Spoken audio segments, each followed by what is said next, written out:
Hey everyone, Mr. DVB here. In today's video, I'm going to be ranking all 4 of the main entries in the Batman Arkham series from worst to best to celebrate the 6th anniversary of Arkham Knight. The fact that that game is turning 6 today is pretty crazy. I remember how excited I was for it back in 2015. At that point in my life, I don't think I had ever been that excited for a game before, so the fact that it's 6 is pretty insane. Even more crazy is that Arkham City is turning 10 in October, and that was when I was originally going to make this video, but I actually started replaying these games a few weeks ago, and so I just figured timeline-wise this would kind of make more sense, as my thoughts would be, as fresh as possible. So without further ado, this is my ranking.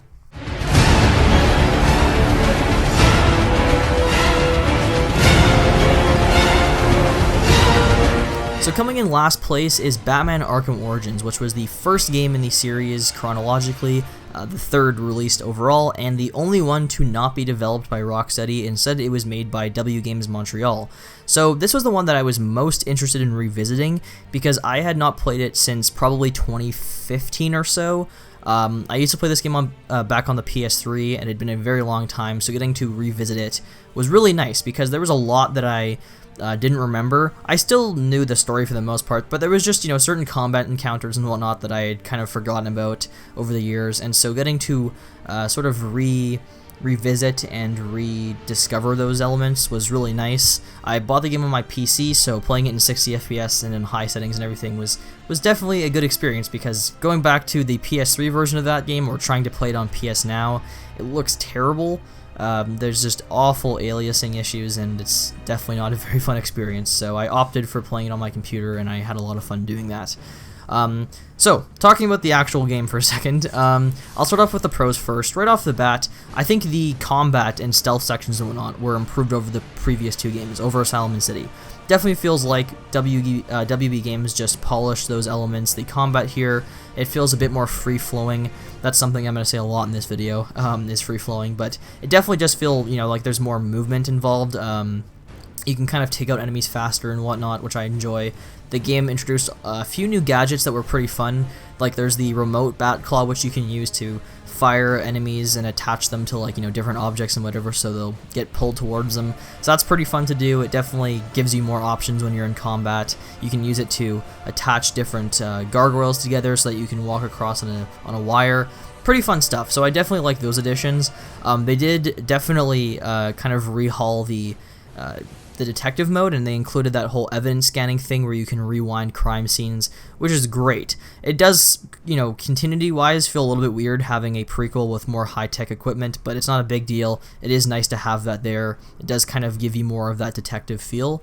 The game has excellent boss fights. I think it has the most consistent boss fights in the series. I love Bane, Deathstroke, Firefly. All those fights are really great, but especially Bane and Deathstroke. There's a good amount of challenge to them, which is nice to see. I replayed the game on hard mode, and I definitely died a few times with some of those boss fights, so that was a really good experience. And overall, the story is good. I like it. I'm not a huge fan of the Joker twist, as most people have talked about before. I do like the idea of the game being set on Christmas Eve or whenever it's supposed to be, so having that winter setting was kind of cool. Even if the game visually is a little flat and generic in my opinion, it just, I don't know, it feels a bit uninspired, I guess is the best way I could describe it when referring to the open world. Because despite the fact that this game does have a bigger map than City, it just doesn't feel as detailed, because a lot of the buildings just look identical. The snow, well, like I said, I like the winter setting. It just looks kind of bland and flat and gray. It's just not visually, appealing in my opinion. There's not too many memorable locations to enter. Like, as far as buildings you go inside of, they all kind of feel the same. Whereas you look at City and you have Sionis Steel Mill or the GCPD or the museum, right? Like these locations that feel very different. Here they just kind of all feel the same, and so it kind of causes the game to just feel a little bit unimpressive in that sense. But it's just how it is. And those are my biggest issues. It's really just, like I said, the open world doesn't feel very polished. The Joker twist is unnecessary. There also are some goofier elements to the plot that I'm not a fan of, like Bane losing his memory and becoming like this huge monster, the Titan Bane or whatever it's called, T4 Bane, I can't remember. But yeah, that was a little bit goofy. I do like that fight, but it is goofy. But overall, still a really good game. It has a great DLC, the Cold Heart or whatever it's called. That is a great DLC. I highly recommend you guys play it. I played it for the first time a few days ago, and yeah, it's really solid. So overall, I still thoroughly enjoy the game. It just, it's just the weakest in the series in my opinion.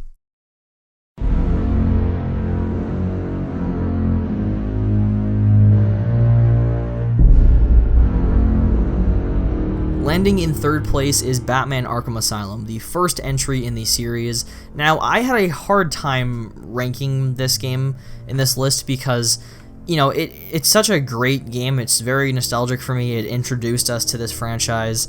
In my opinion, I mean, the Arkham games are the best comic book games out there, and so this game did a lot for superhero games for sure, and for games in general. A lot of games, you know, took inspiration from Arkham's combat style, and that's definitely one of the things it's very well known for.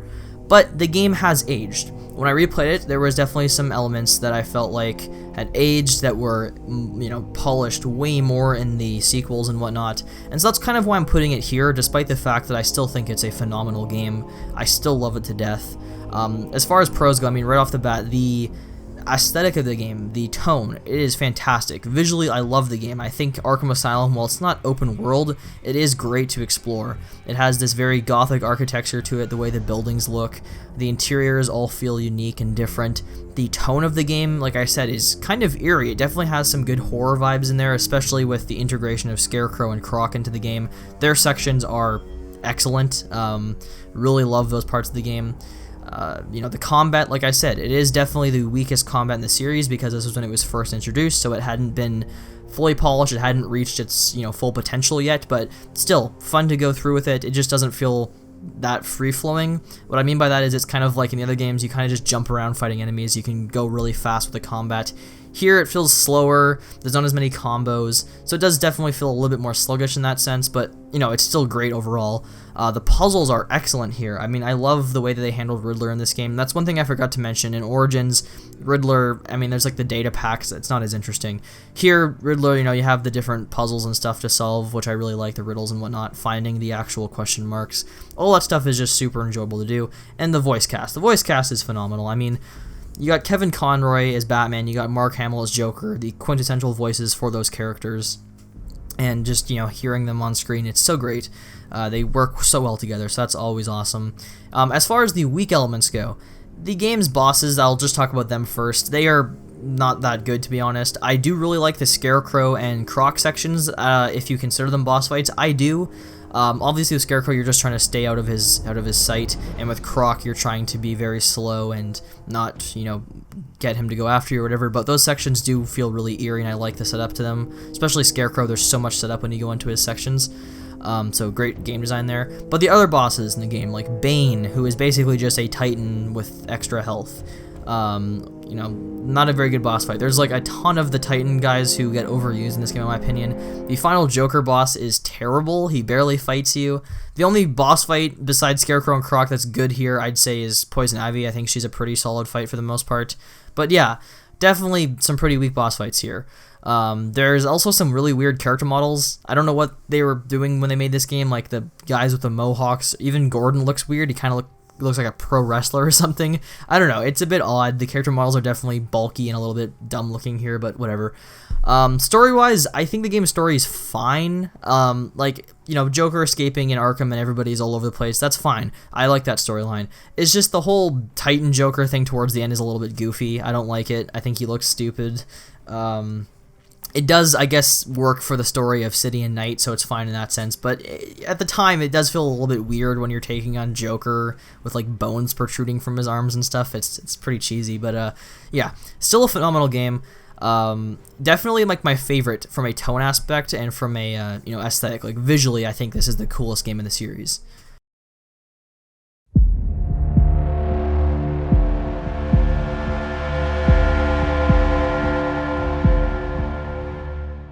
Moving on to second place, we have Batman Arkham Knight, the final entry in the series. This game I actually was initially disappointed by back in 2015. Like I said earlier, it was my most anticipated game of all time, and I was disappointed when I first played it. I didn't dislike it or anything, I still thought it was a really good game. It just wasn't what I expected it to be. There was definitely issues with it, which I will talk about in a minute. But, you know, when I replayed this game last year, and then when I replayed it this year, my love for this game has grown a lot. I definitely look at this game a lot more positively than I did at launch.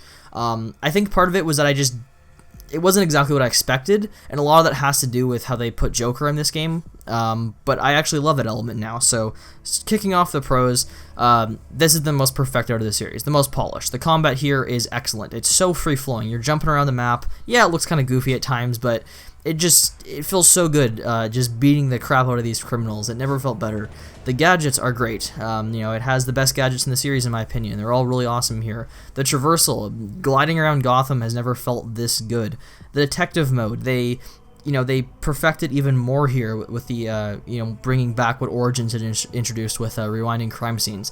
That's, even better here. Like, all those elements, it is the most polished game in the series by far. Visually, the graphics still hold up really, really well. I do play it on console, so I do have, kind of crappy aliasing still, but I'm sure on PC with anti-aliasing, this game would look incredible. So, definitely something I'm going to have to check out. But yeah, visually stunning. I mean, great looking game. The character models do not look like really buff and stupid. They look like natural human beings, which is nice. I think it has the best open world in the series. I didn't think that when I first played it, but I think that nowadays. I think the map itself is great. I still think if you're talking interiors and stuff, I think City has the best, but just the actual map itself overall is great in this game. It's huge, lots to explore, lots of side missions. The side missions here are pretty good for the most part. Some of them are a bit repetitive, but they're still enjoyable. The Batmobile is a fun introduction to the series. Driving it around the streets, it feels fun. Even though I prefer gliding, it is nice to drive around the Batmobile.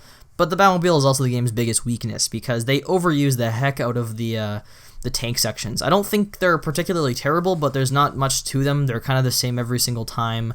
You can't really introduce anything too new to the tank combat, so it gets repetitive after a while. And they just overuse it. The bosses are the weakest in the series by far. There is a lack of them in general, but most of them are just tank fights, which is kind of annoying.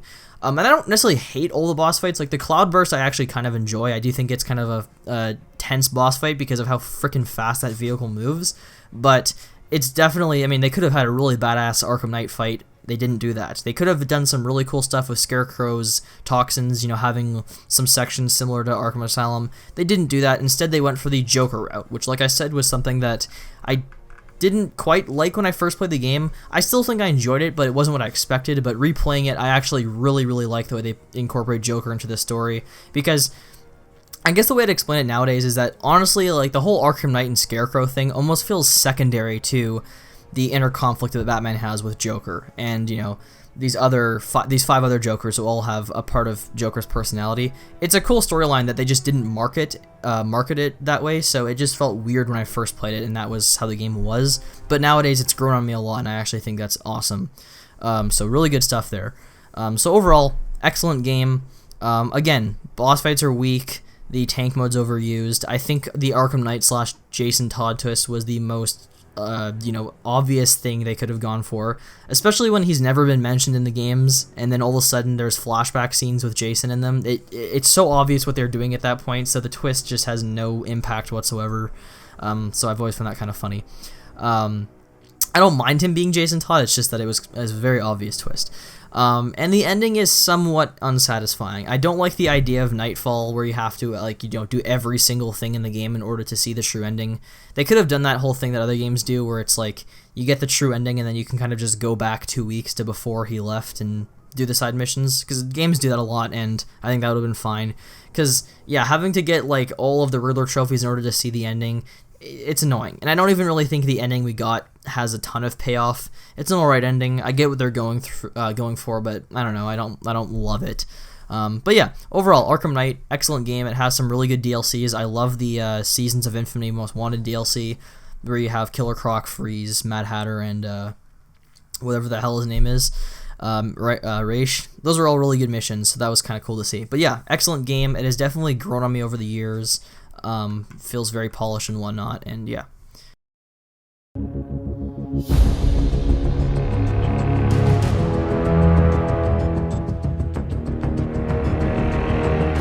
Alright, and finally landing in first place, my favorite game in the Arkham series, this is usually the favorite game for most people, is Batman Arkham City. This is without a doubt the best comic book game of all time in my opinion. It's turning 10 years old in a few months, and to this day, it is still a phenomenal game. Has it aged in a few ways? Sure. I mean, obviously, graphics are obviously going to age, but gameplay-wise, I don't know, it hasn't aged too much. Obviously, Night feels the most polished, but the combat here is still great, still very fast-paced, still very fun. They introduced the whole cape stun and beatdowns in this, which is, you know, so fun to do in combat. The game has an incredible score. I didn't really mention that with the other games, but yeah, the Arkham City score is just great. It's such a good score, probably one of the best in gaming in my opinion. The boss fights are phenomenal. I love the Mr. Freeze fight. That's usually the most talked about one in the series, and it's great.